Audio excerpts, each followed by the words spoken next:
Eh, Kalau yang tadi itu kiai beneran. Kalau ini santrinya, Pak Kiai. Santrinya Buya. Saya mengikuti channelnya Buya Rosi lebih 2 tahun. Alhamdulillah sejak corona jadi aktif mengikuti dengan nuansa kontroversinya. Tadi pemandu belum menjelaskan Buya ini sudah menikah, setahu saya di YouTube ya.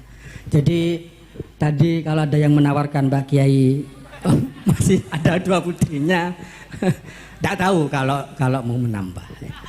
Terus ini supaya nggak serius, yang 2 tadi sangat serius Buya.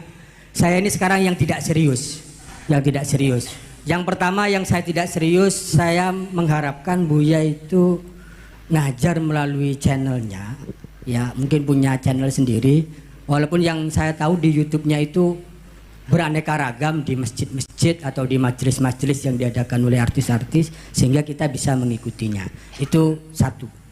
Yang kedua, ini selama saya mengikuti pengajian-pengajian Buya di YouTube, ada satu hal yang sampai sekarang mengganjal dalam diri saya.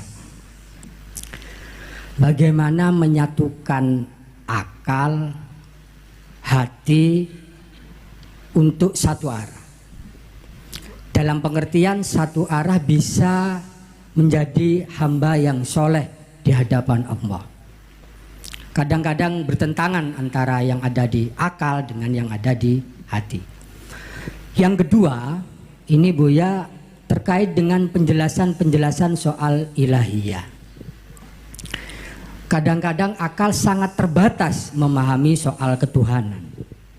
Tapi hati tidak terbatas. Walaupun tadi Buya menjelaskan sudah membatasi, cukup tafakkaru fi khalqillah wala tafakkaru fi dzatillah.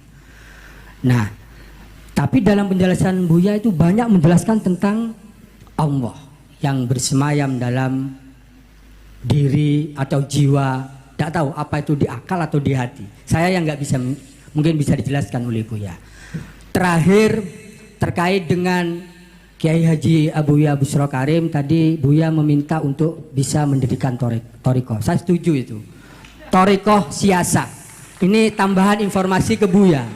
Beliau ini ketua DPRD 2 periode, bupati 2 periode, ketua partai nggak ketemu periodenya.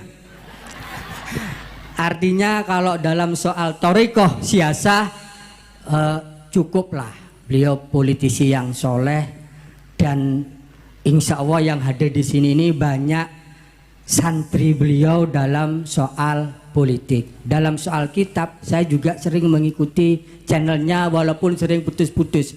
Seperti kata Buya tadi, mungkin pengelolanya masih perlu belajar IT lagi ya.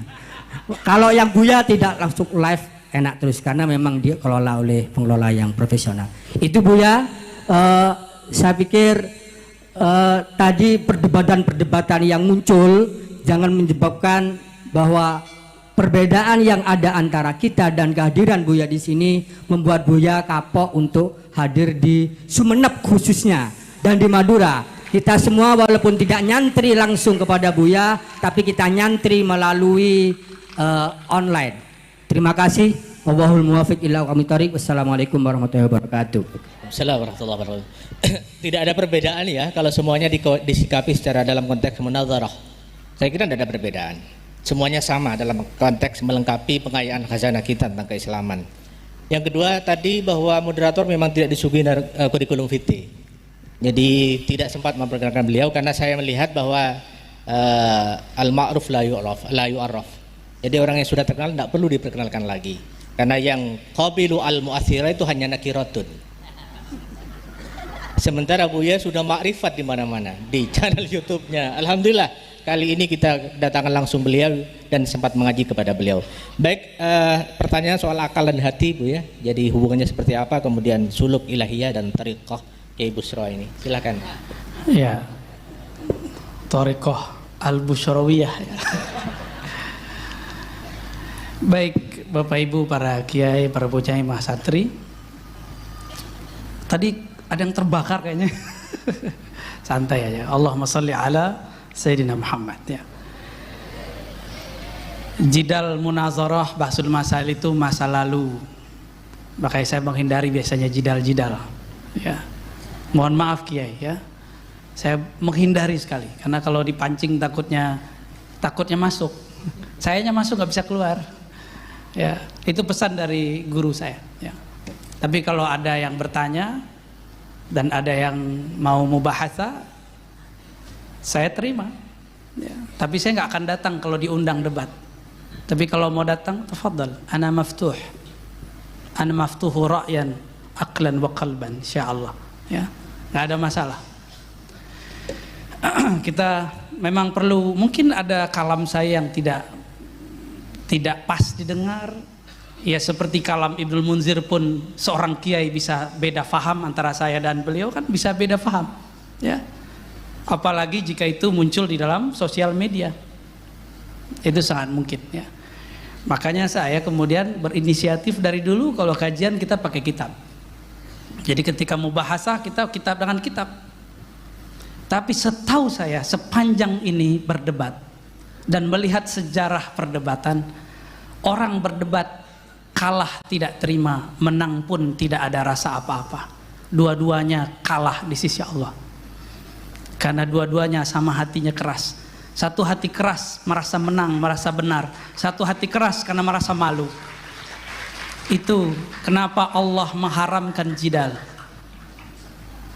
Yang boleh itu tas'al, ya, yang tidak menyebabkan isa'ah fil qulub, qaswah fil qulub, ya. Syukran tadi masukannya dari Pak siapa tadi?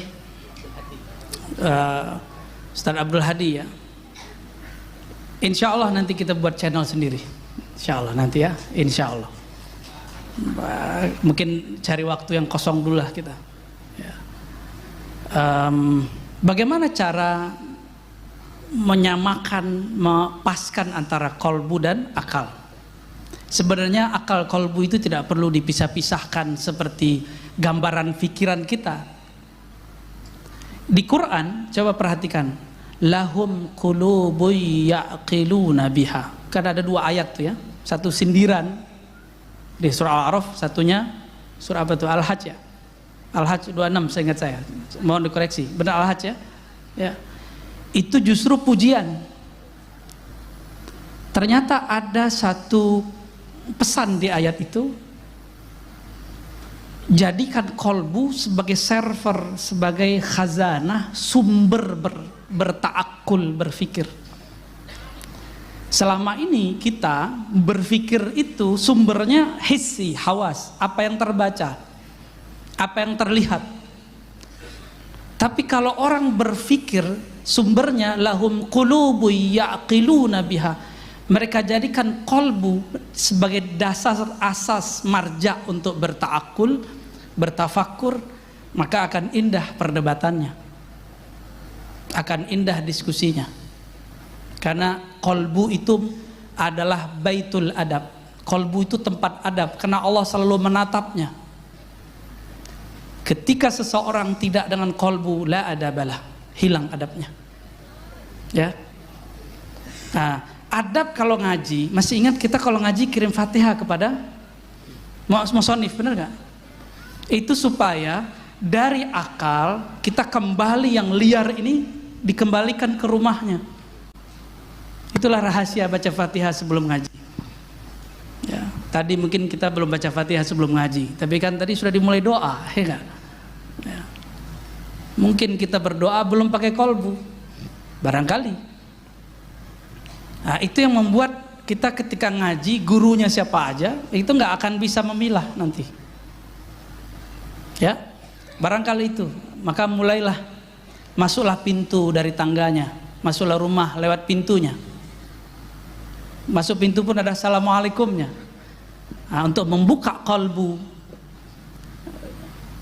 maharnya adalah Al-Fatihah. Insya Allah. Silakan diamalkan itu. Ya, saya kalau baca kitab biasanya baca Fatihah dulu. Mau ngaji di Syekh mana di YouTube, biasanya di awal atau di akhir saya baca Al-Fatihah. Biasanya begitu. Ya. Sehingga kita tidak menangkapnya dengan akal. Akal ini di sini mohon maaf, yang belajar ilmu neurologi di bagian depan kita ada namanya otak kortek apa istilahnya, ya. Dia cuma 10% dari otak ini. Cuma 10%. Dia seperti reptil. Kalau lihat orang baru, dia pengen ngelawan. Pengen begini. Itu reptil. Makanya jika kita lahum qulubu yaqiluna biha, itu dengan mahabbah, dengan ukhuwah, dengan husnuzzan.